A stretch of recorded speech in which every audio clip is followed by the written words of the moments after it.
Only Jesus TV. Ọ̀rọ̀ òṣèrébìnrin tó kú yìí Tọ́pẹ́ Ọ̀ṣọ́bà, ọ̀pọ̀lọpọ̀ àwọn èèyàn ti dá sí o lóríṣìíríṣìí. Ojú oríṣìíríṣìí làwọn èèyàn dẹ̀ fi wò ó. Bákan náà kò dẹ̀ sí bó ti wù kó rí, gbogbo àwọn èèyàn tí wọ́n ń dá sí wọ́n mẹ́nu ba olùṣọ́ tó gbé sílé bí ìyàwó tí kò san nǹkan orí ẹ̀. Tí olùṣọ́ yẹn náà mú àwọn ẹ̀sùn kan wá lórí ikú tó pa Tọ́pẹ́ Ọ̀ṣọ́bà àti ohun tó mú káwọn dẹ́yẹ sí i. Bákan náà àwọn ẹbí Tọ́pẹ́ Ọ̀ṣọ́bà gangan ìhà tí wọ́n kọ sí i. Tọ́pẹ́ Ọ̀ṣọ́bà ipò tó wà ṣe rí oríṣiríṣi, ẹ má jẹ́ kí n sọ̀rọ̀ púpọ̀ jù. Alhaja Mewolaka àwọn náà ti jáde o, wọ́n ti dá sí i. Ojú wo làwọn fi wò ó? Kí ni wọ́n sọ nípa olùṣọ́ tó gbé sílé bí ìyàwó? Ẹ jẹ́ ká lè jọ wo fọ́nrán yìí, ẹ bá mi ṣí, ẹ jẹ́ kó lọ viral. Ẹ wá nǹkan fìdílé tàbí kẹ́ fìdílé nǹkan, ó yá lókè lọ́hùn. Ẹ káàárọ̀. Ẹ jẹ́ á sọ̀rọ̀ nípa ikú tó pa àǹtí Tọ́pẹ́ Ọ̀ṣọ́bà. Kọ́lọ́run bá wa gba àbọ̀ ẹ̀. Based on nǹkan tí àwọn àǹtí ẹ̀ méjèèjì tí ikú ẹ̀ ṣojú wọn. Ẹni tí ò bá ti wo interview àwọn àǹtí ẹ̀ méjèèjì kó lọ wò lórí péjì Mr. Kunle Afford. Àwọn yẹn ní ìṣẹ̀lẹ̀ yẹn ṣojú wọn, àwọn ló kú sí lọ́wọ́. Àwọn ni wọ́n lọ bá ní police station kan ní Kòròdú. Àwọn ni wọ́n gbé lọ sí hospital. Àwọn ni wọ́n kọ́kọ́ gbé lọ church tí wọ́n ṣàdúrà fún. Àwọn ni ojú wọn ló ṣe bì, ojú wọn ló ṣe mumi, ojú wọn ló ṣe mẹ́sàárẹ̀ àzìnà ó yàgbẹ́ sára. Ọwọ́ wọn ló dákẹ́ sí bọ́n ṣe dé ẹnu ọ̀nà hospital nígbà tó sọ wípé ara ń rìn òun ò mọ bó ṣe ń ṣe òun. Based lórí analysis nǹkan tó ń sọ wípé ó ṣẹlẹ̀ gan-an. Àwọn ikú mi sọ wípé 100% pé mo right, mi sọ wípé 100% pé mo correct, but nǹkan tí èmi feel wípé ó pa Tọ́pẹ́ Ọ̀ṣọ́bà rẹ̀. Ẹ̀yin ọlọ́gbọ́n ayé, ẹ̀yin onímọ̀ ìjìnlẹ̀, ẹ tún bá mi fojú wò ó. Mi wá fẹ́ ká gbé emotion tì. Kọ́lọ́run bá wa foríjì, kọ́lọ́run bá wa ṣe ikú ní ìsinmi fún. Ẹ jẹ́ ká wá ronú báyìí. Gbogbo symptoms ní àǹtí Tọ́pẹ́ Ọ̀ṣọ́bà display ní ọjọ́ yẹn. Ó show wípé ó ní psychotic episode. You can Google it. Ó mì wípé ó ní psychotic episode. Ó ti wà nínú depression. Kí ló dẹ̀ máa ń fa psychotic? Stress. Tí èèyàn bá ní mental stress, ó máa ń fà. Medication ó máa ń fà. A lè sọ bóyá pain relief or medication tó ń lò lórí cancer, breast cancer tó ní, bóyá one of the side effects of oògùn yẹn ni psychotic. Mi sọ wípé òun ni, mo ní bóyá. I'm not a medical personnel. I am just assuming since tí mo mọ̀ wípé psychotic disorder máa ń ní ṣe pẹ̀lú side effect of àwọn medications kọ̀ọ̀kan. Trauma. Téèyàn bá ní traumatic experience kan, tí ò bá get over it, ó máa ń fa psychotic disorder. Abuse. Tí obìnrin bá wà nínú àbí ọkùnrin bá wà nínú abusive relationship, tí ìyà yẹn ti ń jẹ́, tí ò sẹ́ni tó lè sọ, tí ò sẹ́ni tó lè confide nínú, ó lè ní psychotic disorder. Ṣé wá rí gbogbo nǹkan tí mo kà sílẹ̀ yìí, ó ṣeé ṣe kí àǹtí Tọ́pẹ́ Ọ̀ṣọ́bà kó máa go through ẹ̀. Mo fẹ́ ká béèrè lọ́wọ́ ara wa, kí ló gbé dé Celestial Church of God? Ṣó lọ ṣàdúrà ń bẹ̀ ni? Ṣó àti olùṣọ́ pàdé ní pátì ni? Ṣé kinní yẹn ti ń ṣe kó tó dé sẹ̀lẹ̀, kó tó di wípé olùṣọ́ fẹ́ ni, àbí wọ́n pàdé on a neutral ground? Dẹ̀ nígbà tó dé church, help wo ni wọ́n ṣe fún? Instead tí wọ́n fi máa ràn lọ́wọ́, I'm going to be raw this morning. Ẹ má bínú. Ṣé okó kọ́ ni olùṣọ́ fi lọ̀ ọ́? Ó ń ṣẹlẹ̀ ní most of our churches, not white garment churches alone. Àwọn cases tó yẹ ká direct. Àwọn àfáà wa náà ṣe o. Escape o. Ẹ̀yin àfáà.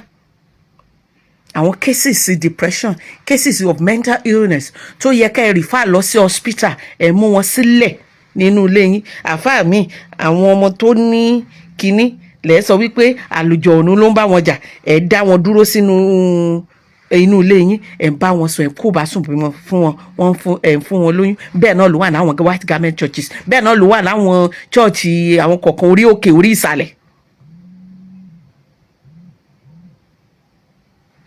Mi sọ pé bẹ́ẹ̀ ló ṣe rí, mò ń béèrè ìbéèrè ni.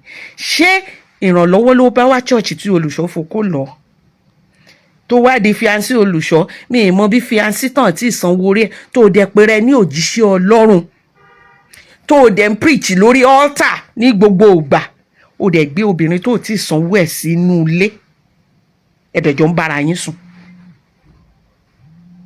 and you call yourself a pastor. Number 2,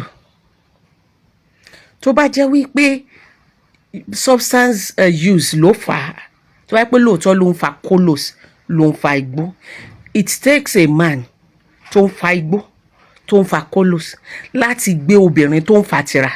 Mi ì mọ bẹ́ẹ̀ mi àtònígbó ṣe fẹ́ pàdé, mi ì mọ bọ́rọ̀ wa ṣe fẹ́ wọ̀ débi tá a máa ní relationship tá a dẹ̀jọ́ máa gbé. So that means pé olùṣọ́ gan-an tí wọ́n kàn lè má tó ti Tọ́pẹ́, àwọn gan náà ọ̀nkólòsì làwọn náà wà. Tó bá jẹ́ abuse ló fà, with the evidence tá a rí lórí social media, bí Tọ́pẹ́ ṣe ń sunkún tó ń sọ fún ìyá ẹ̀ pé màámi, then àwọn ẹbí olùṣọ́ àti olùṣọ́, ẹ̀yin lẹ fún ní trauma tó jẹ́ wípé ọmọ yẹn fi wọ depression, tó fi rejected, odidi star, tó fi stained, tó fi like a dirty person, tó feel unworthy. Ẹni bá dẹ̀ ní depression, kò sí ní ohun tó kéré jù tó máa ní high blood pressure, BPM máa high. Psychotic disorder máa ń jẹ́ kó hallucinate, ó máa ń jẹ́ kó wà delusional, ó máa ń jẹ́ kó gbọ́ voices tí ò sí ń bẹ̀. Kí ni hallucination means? Irú nǹkan tó ṣe Mohbad tó fi ń pariwo wípé àwọn Naira Marley fẹ́ pa òun, táwọn Nàìjíríà fi sọ pé Naira Marley àti Saminari ló pa. A máa rí pé wọ́n fẹ́ pa òun. That was exactly what happened to her on the way to Mommy Kehinde Osoba's church tó fi fò bọ́lẹ̀. That mama called that, definitely mama yẹn pè gẹ́gẹ́ bí abiyamọ pé máa bọ̀. Mama yẹn ti realize pé nǹkan tó ń ṣe ni rejection, depression. Kọ́lọ́run bá wa ṣe dáadáa fún mama Kehinde Osoba. Mama ní máa bọ̀, orúkọ mi ló ń jẹ́, màá dẹ̀ pọ̀ mọ́mọ́tọ́, ó yá come to my church, come wá bá mi ní church, màá introduce ẹ sáwọn ọmọ mi. Ó dá mi sí pé Tope Osoba feel rejected. Mama was ready to embrace, but lójú lọ́nà Kòròdú, ìta ẹlẹ́wà, wọ́n ló fò bọ́lẹ̀ nínú church, nínú mọ́tò, ó lọ sáré bá wọn ọlọ́pàá wípé kán má jẹ́ kán mú òun lọ síbi tán mú òun lọ, wọ́n fẹ́ pa òun ni. Exactly a sign of psychotic disorder. Ẹ ló sọ wípé òun máa kú lẹ́yìn, olùṣọ́ ti sọ wípé òun máa kú. Àwọn ohun tó máa gbọ́ nìyẹn, ó máa wà delusional, àwọn nǹkan tó máa rí nìyẹn. Fúnra ẹ̀ ló lọ, àwọn ọlọ́pàá ló gbé wọn lọ sí station tán béèrè ọ̀rọ̀ lọ́wọ́ ẹ̀, kàntàn ló ń sọ òun máa kú lẹ́yìn, wọ́n dàgbẹ́ sí òun lára, wọ́n dàtọ̀ sí òun lára. Those are incoherent words. Those are the sign of psychotic episodes. None of them ló lè jó òótọ́.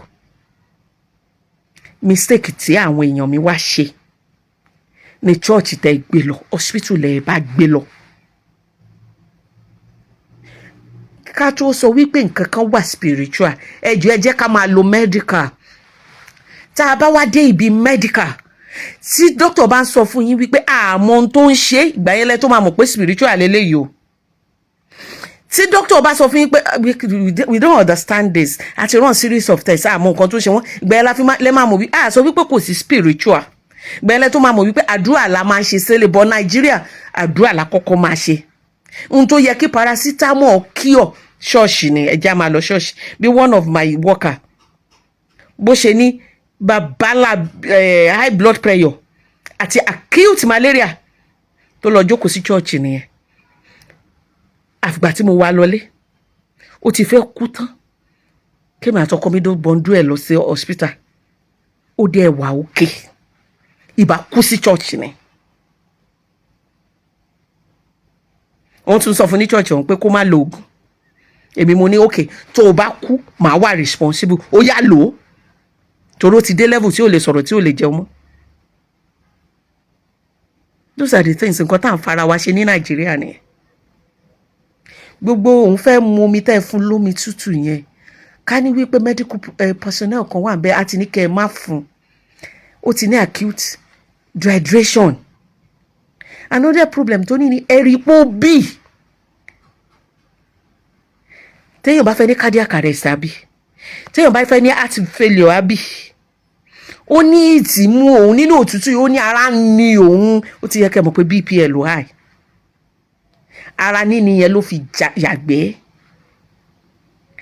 and àwọn kan sọ wípé poison ló jẹ tó bá jẹ́ pé poison ló jẹ á jẹ́ pé Tọ́pẹ́ fún rẹ̀ ló jẹ poison because one of the thing tí àwọn tó ní psychotic disorder máa ń ṣe ni wípé self-injury self-inflicted pain and sometimes suicide máa kọ́ mi suicide èyí tó fi sọ pé òun máa kú lé ní ó ti lè gbé nǹkan jẹ kó tó kúrò nílé kó má mọ̀ because most of the time wọn kì í mọ nǹkan tó ń ṣe.